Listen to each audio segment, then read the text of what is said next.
नमस्कार, मी असलम मुला. आपण पाहताय कराड वार्ता. सध्या मी पुणे बेंगलोर महामार्गावर कराडपासून एक 4 किलोमीटर अंतरावर नांदलापूर या ठिकाणी आहे. नांदलापूर रहिवाशांच्या बऱ्याच समस्या आहेत, मात्र ही महामार्ग रुंदीकरणाचं काम चाललं आहे. अधिकाऱ्यांना मस्ती आल्यासारखं ते वागतायत. नागरिकांचं त्यांना घेणं देणं आहे. अपघाताचं प्रमाण वाढलंय. कराड दक्षिणचे विद्यमान आमदार डॉक्टर अतुलबाबा भोसले यांनी तातडीने याबाबत लक्ष दिलं पाहिजे. काय मागण्या आहेत इथल्या रहिवाशांच्या, त्यात आपण जाणून घेतोय. शिर्के साहेब, काय सांगाल, काय मागण्या आहेत? लोकांना येण्या जाण्यासाठी रस्त्याचा प्रॉब्लेम आहे. लोकांना मुदत त्यांना देऊन सुद्धा अधिकाऱ्यांनी रस्त्याचा आमचा प्रश्न मिटवलेला नाही.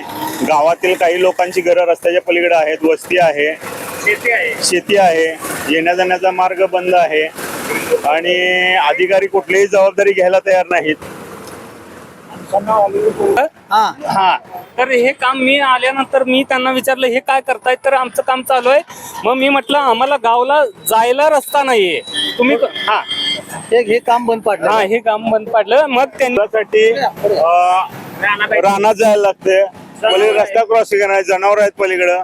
तर हा रस्ता जोपर्यंत जो ब्रिज ओपन करून दिला जात नाही, जर 8 दिवसात जर नाही ओपन केला, आम्ही महामार्ग रोखू. सर्व सांगा की आम्हाला अलीकडे पलीकडे करता येत नाही, वजन येता येत नाही. आम्हाला दिवसातून 4 वेळा राहणं जायला लागतं. आमची राहणार रस्त्याच्या अलीकडे पलीकडे आहे. आपण काय सांगाल इथे?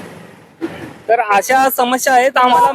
महिलांना किंवा आमच्या शेतकरी बांधवांना रस्त्याच्या पलीकडे आमची शेती अलीकडे आहे. ब्रिज करा. ब्रिजचे दृश्य दाखवतो.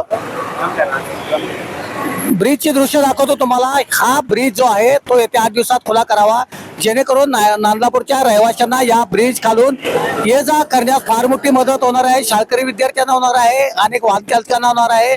तरी नांदलापूर वासियांची ही मोठी समस्या आहे, ती तातडीनं लक्षात घेऊन येत्या 8 दिवसात हा जो उड्डाण पुलाचा जो बोगदा आहे तो मोकळा करावा आणि नांदलापूर वासियांची समस्या दूर करावी अशी मागणी नांदलापूर वासियांनी केली आहे.